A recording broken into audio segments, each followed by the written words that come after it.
আসসালামু আলাইকুম গাইস, সবাই কেমন আছেন? আশা করি ভালো আছেন।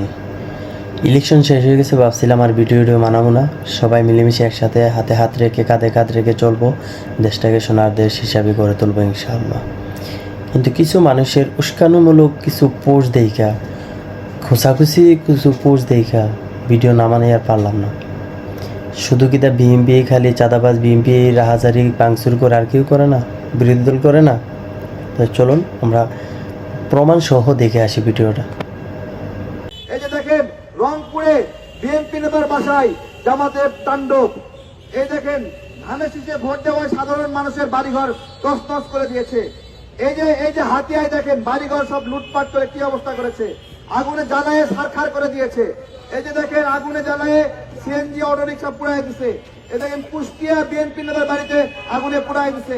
এই যে কুমিল্লা দেবিদারে আরেক মাস্তান হান্নান মাসুদ, এই যে হান্নান মাসুদ এখানে মুন্সি সাহেবকে নির্বাচন থেকে বের করে দিয়ে আইনের মাধ্যমে ডক্টর ইউনূস তার হাসান আব্দুল্লাহ তাকে ম্যাটিকুলাস ডিজাইনের মাধ্যমে আদালতের আদেশের মাধ্যমে নির্বাচনে প্রতিদ্বন্দ্বীকে সরিয়ে সেখানে বিজয়ী হয়েছে। বিজয়ী হওয়ার পরে যে তাণ্ডবগুলো দেখিয়েছে হান্নান মাসুদের এলাকায় অথবা আক্তার এলাকায় অথবা এখানে হাসপাতাল এলাকায়, এই মাস্তানিগুলো করেছে, এই মাস্তানিগুলো যদি বিএনপির কোন এলাকায় হইতো তাহলে দেশের দেখেন সিসি উঠে যাইতো। দেখলেন তো প্রমাণ সহ। এখন চলুন পত্রিকার কোন কোন পত্রিকা ওদের খবর আসছে না আসছে বা কোন সময় কি করছে এগুলো একটু দেখে আসি।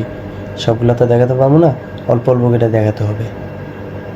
চাঁদাবাজির প্রসঙ্গটা যেহেতু আনলো এবং এটা খুব এককভাবে একটি দলকে দায়ী করার চেষ্টা করা হচ্ছে, যেহেতু আমি আমার একটা থিঙ্ক ট্যাঙ্ক আছে, আপনারা জানেন, আমার ডেটা কালেকশন করি, আমি কয়েকটা হেডলাইন শোনাই। এটা ধরেন ময়মনসিংহ ৯ আসনে জামাত সমর্থিত প্রার্থীর বিরুদ্ধে চাঁদাবাজির অভিযোগ, দৈনিক আজাদের খবর। চাঁদা না পেয়ে ব্যাংক কর্মকর্তাকে মারধর, এই খবরটা হচ্ছে প্রথম আলোর খবর। সাতকানিয়া জামাত ত্যাগী কর্মীর চাঁদাবাজি, এটা হচ্ছে আপনার দৈনিক সমকালের খবর। শাহজাহান চৌধুরীর এপিএস এর বিরুদ্ধে চাঁদাবাজি, এটা নিউজ হয়েছে আপনার এই দৈনিক ইনকিলাবে। জামালপুরের চাঁদাবাজির অভিযোগে জামাত নেতার ভাতিজা গ্রেপ্তার, ডেইলি স্টার।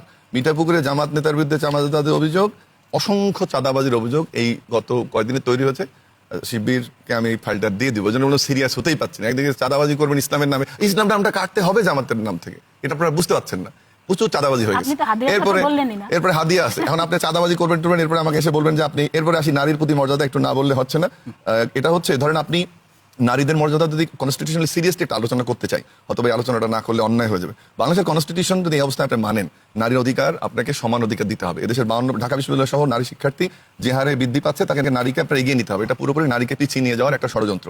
আপনি মুসলমান নারীকে সর্বোচ্চ পর্যায়ে দিতে দেবেন না, তাহলে কি হিন্দু খ্রিস্টান নারীরা, আমি তাদের প্রতি কোনো আমার বিরূপ মনোভাব নেই, কিন্তু তারা কি বাংলাদেশের প্রধানমন্ত্রী হতে পারবে? আমাদের মুসলিম অর্ধেকের বেশি নারী তা বাংলাদেশের প্রধানমন্ত্রী হতে পারবে না, বাংলাদেশের রাষ্ট্রপতি হতে পারে? এটা তো মকারি। এই জন্য তো আমি বলছি যে এটা আমি কোনোভাবেই এটা সিরিয়াস হতে পারছি না। আপনি নারীর প্রতি সম্মান জানানোর কথা বারবার আলোচনা উঠে এসছে, আমি কয়েকটা ডেটা আপনাকে দেই। কুয়াকাটায় পতিতাবৃত্তির অভিযোগে জামাত নেতা বহিষ্কার, এটা একটা দেশ রূপান্তরের খবর। ধর্ষণের পর মাদ্রাসা ছাত্রী অন্তঃসত্ত্বা অভিযুক্ত জামাত কর্মী, এটা হচ্ছে বাংলা ট্রিবিউনের খবর।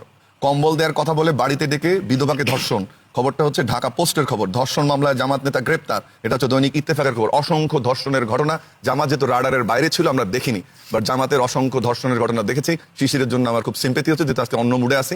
এটা খুব, ওই জন্য বারবার আমি বলছি ইসলামটাকে বাদ দিতে হবে জামাতের নাম থেকে। তৃতীয় ভিডিও তো দেখলেন, এখন বলেন।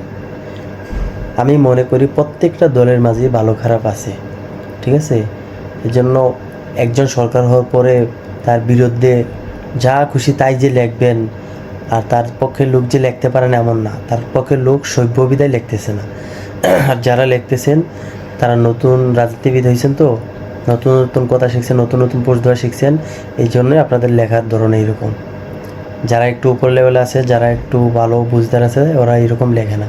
ওরা সবসময় চায় পক্ষ বিপক্ষ যেটি হোক সবাই শান্তি শৃঙ্খলা চায়, সবাই মিলেমিশে থাকতে চায়। কিন্তু কিছু আগাছা আছে যেগুলো নতুন রাজনীতিতে ঢুকছে, ওইগুলোই এই ধরনের উস্কানিমূলক পোস্ট করে। ভালো খারাপ সব দলেই আছে, এই জন্য একতরফা এক দলের দোষ দিলে হবে না। লেখতে সবাই জানে, কিছু হইলেই যে আপনার একটা উস্কানিমূলক পোস্ট করবেন, দেশের মাঝে একটা গন্ডগোল লাগাবেন, তার মানে দেশের মানে বন্ধু না, আপনার দেশের একটা শত্রু, ঠিক আছে? আর কিছু মানুষের পোস্ট দেখে মনে হইতেছে যে হারা ইন্ডিয়ার একদম অরিজিনাল দালাল। এতদিন শুনছি যে খালি এই বিএনপির মাঝে আইসা আওয়ামী লীগের লোক ঢুকছে ঢুকছে এই সে অনেক কিছু শুনছি, কিন্তু এখন দেখতেছি সবচেয়ে বড় বড় দালাল যেটি আছে, সবচেয়ে বড় জঘন্য যেটি আছে, এটি গিয়ে জামাতে ঢুকছে। এই কারণে এই ধরনের পোস্ট করতেছে আর এই ধরনের উল্টাপাল্টা কথা বলতেছে। দেশটা আপনার আমার সবার, সব দলই কম বেশ খারাপ ভালো থাকবে। এই জন্য যে উস্কানিমূলক পোস্ট করবেন ইয়া করবেন একতরফা কথা বলে যাবেন ওইটা না, ঠিক আছে? তো ভবিষ্যতে উস্কানিমূলক পোস্ট করতে একটু সাবধান থাকবেন, ঠিক আছে? বিএনপি তো অ্যাকশন লইছে, বা জামাতে কয়জনের বহিষ্কার করছে, কয়টা অ্যাকশন লইছে, ওই একটা খবর তো কেউ অনুমন্ত করলেন না। সত্যরে সত্য বলতে হবে, মিথ্যারে মিথ্যা বলতে হবে, ঠিক আছে? সব ভালো থাকবেন, সুস্থ থাকবেন, আল্লাহ সবার হেদায়েত করুক, আমিন। আসসালামু আলাইকুম।